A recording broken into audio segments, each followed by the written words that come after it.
Assalamualaikum warahmatullahi wabarakatuh. Mohon izin Pak, Taruni Dewasa Dania Putri Dewi Maisari dengan NIT 20204208. Mohon izin untuk memberikan penjelasan mengenai pengenalan komponen dan pengecekan harian kereta inspeksi. Mari kita simak video berikutnya.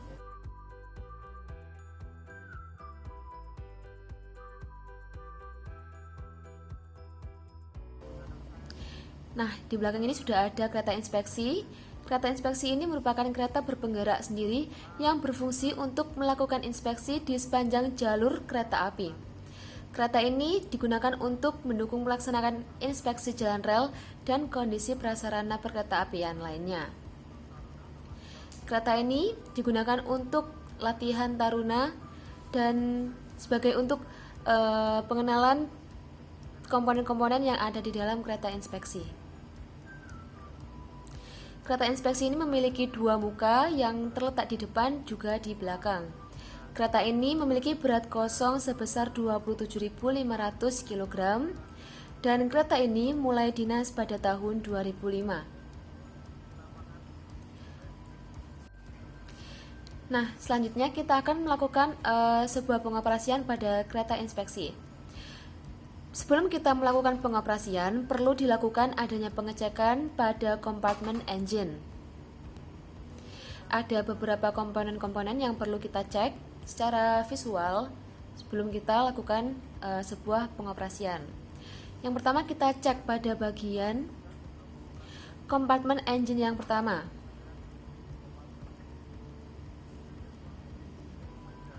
Kita cek apakah di dalam ruang mesin ini ada hal yang tidak normal atau ada sesuatu yang tidak terletak sesuai dengan semestinya. Kita cek di bagian dalamnya apakah ada sesuatu hal yang tidak normal, seperti halnya ada sesuatu hewan liar yang masuk ke dalam ruang mesin ini. Selain itu, apakah ada sesuatu kabel yang jatuh atau ada suatu kebocoran pada selang-selang yang ada di dalam ruang mesin ini. Kita cek juga pada bagian tangki bahan bakar di ruang mesin ini. Kita cek volume bahan bakarnya, kita cek menggunakan dengan dipstick untuk mengetahui seberapa banyak volume bahan bakar yang ada di dalam tangki tersebut. Kemudian yang selanjutnya kita cek bagian ruang engine yang di sisi lain. Terdapat radiator di bagian ruang mesin yang satu ini. Kita cek secara virtual sama seperti di ruang mesin yang sebelumnya. Apakah ada suatu kebocoran di radiator ini dan juga pada pin-pinnya apakah ada yang terkena benturan atau sesuatu hal yang tidak normal. Dan jika terdapat suatu radiator yang mampet, maka harus kita perbaiki juga agar tidak terhambat udara panas yang ada di dalam radiator ini, dan juga agar radiator ini tetap mampu menjaga suhu kerja dari engine. Selain itu, kita cek juga bagian kolong dari ruang radiator ini apakah ada sesuatu hal yang tidak normal sama seperti di ruang engine yang sebelumnya. Selanjutnya kita masuk ke bagian rangka bawah atau underclamp dari kereta inspeksi ini.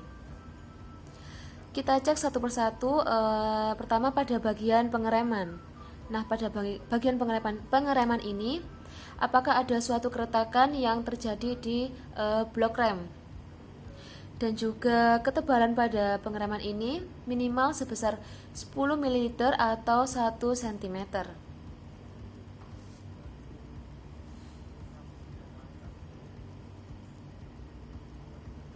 Kemudian pasak-pasak kita cek. Pasak-pasak di sini harus terpasang dengan baik. Kemudian ada garda dan kardansal yang harus juga dalam kondisi yang semestinya. Dalam pengecekan ini, kita juga melakukan tunjuk sebut untuk menyebutkan satu persatu hal-hal yang kita cek. Yang pertama ada blok rem. apakah kondisinya oke, dan juga ada main reservoir, apakah kondisinya juga aman. Kita cek satu persatu dengan cara tunjuk sebut.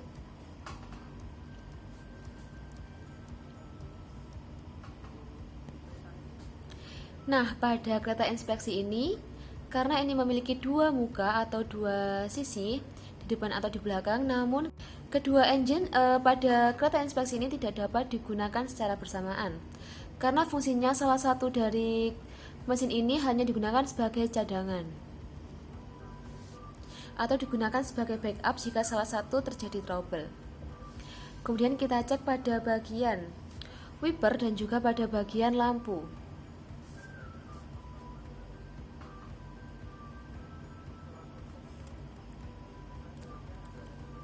Kemudian selanjutnya kita cek pada bagian coupler atau alat perangkai.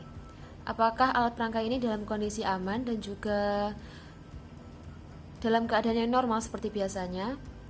Dan juga pada selangnya ini kita cek apakah dalam keadaan aman. Kemudian kita lanjut ke bagian pintu dari ruang mesin. Hal ini juga penting untuk diperhatikan karena apabila penguncian dari pintu ruang mesin ini tidak terjaga atau tidak terpasang dengan benar, maka akan mengganggu jalannya kereta inspeksi ini, karena ketika pintu ini terbuka akan mengganggu sinyal-sinyal yang dilewati oleh kereta inspeksi ini.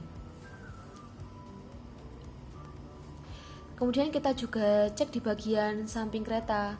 Kita cek bagian silinder brake atau juga ada distribute valve, ada auxiliary reservoir, dan juga ada semboyan 21 yang digunakan pada siang hari. Dan juga kita cek pada bagian pada bagian kaca di kereta inspeksi ini tidak ada yang retak, dan juga bodi kereta ini dalam keadaan aman.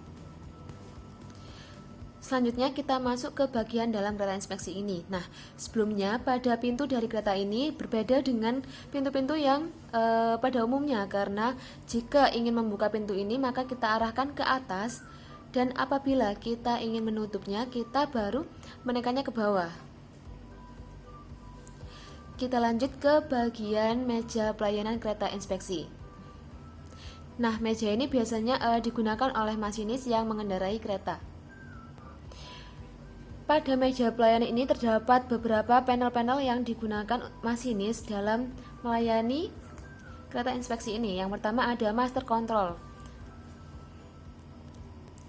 Nah, panel yang pertama ini disebut dengan power command yang digunakan untuk menyalakan mesin.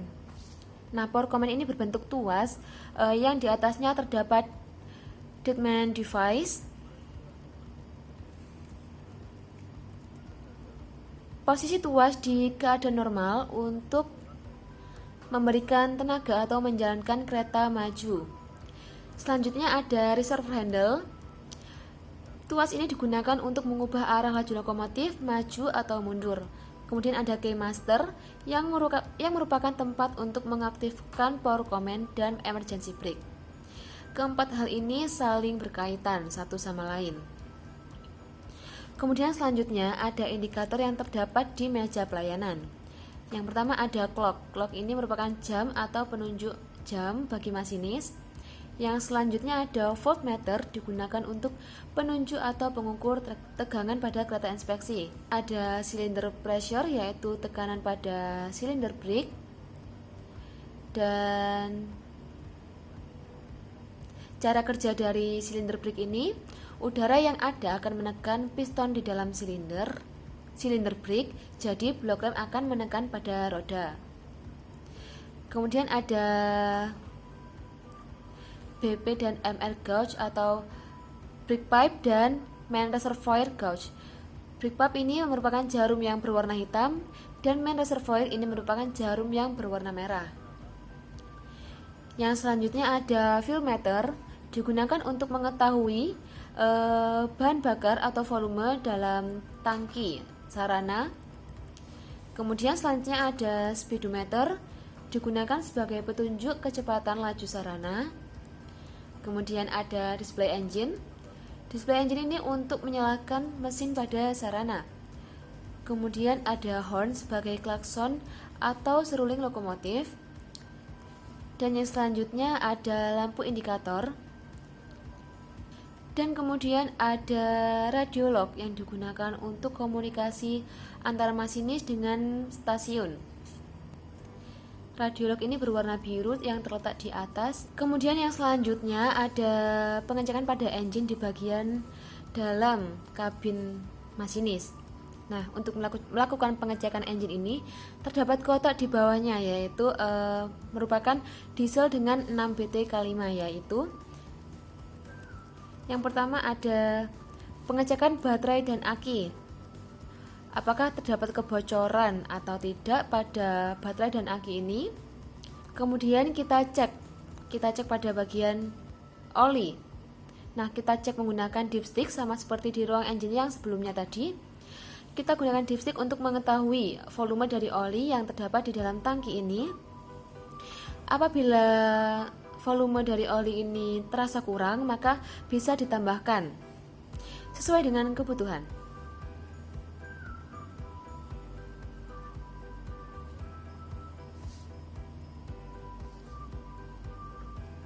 Kemudian ada juga DS1 dan DS2. Nah, bagian ini digunakan untuk menghubungkan ke motor traksi. Jika kita menggunakan engine 2, maka yang diaktifkan juga DS2 dan juga sebaliknya. Terdapat tombol on dan off di bagian engine ini. Kemudian selanjutnya ada panel brake control. Untuk pneumatiknya dicek secara visual apakah aman atau tidak. Jika masih terdapat perawatan, maka belum bisa digunakan. Kemudian meja pelayanan masinis kedua tidak dapat digunakan karena dalam satu pengoperasian harus ada satu meja pelayanan saja. Karena juga keymaster yang digunakan hanya ada satu dan hanya untuk salah satu meja pelayanan. Kemudian selanjutnya dalam panel kontrol kelistrikan, jika ingin menyalakan harus dinyalakan semuanya, mulai dari kiri ke kanan. Dan jika ingin mematikan, sebelum engine di shutdown, maka panel kontrol di-off-kan terlebih dahulu dari kanan ke kiri atau sebaliknya.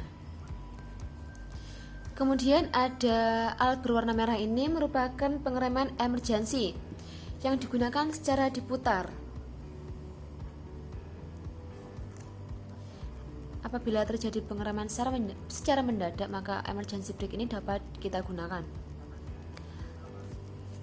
Kemudian ada engine kedua di dalam kabin masinis ini. Kita cek juga apakah ada suatu hal yang tidak normal di dalam mesin engine ini. Sama seperti di ruang mesin yang sebelumnya, apakah ada hewan liar atau bahkan ada kulit ular yang tertinggal di dalam ruang mesin ini. Jangan lupa kita cek juga bagian oli di dalam ruang mesin yang ada di dalam kabin masinis ini. Kita cek juga menggunakan dipstick apabila diperlukan. Dan yang terakhir, pastikan kita sudah mengecek secara keseluruhan semua bagian, semua komponen yang terdapat di dalam kereta inspeksi ini. Jika kita sudah yakin dan pasti bahwa semua pengecekan telah dilakukan, maka selanjutnya kita dapat melakukan pengoperasian pada kereta inspeksi ini. Nah, karena pengecekan sudah kita laksanakan, maka berakhirlah juga video penjelasan dari saya. Cukup sekian penjelasan yang dapat saya berikan. Apabila terdapat kurang atau lebihnya, saya ucapkan mohon maaf. Akhir kata, wassalamualaikum warahmatullahi wabarakatuh.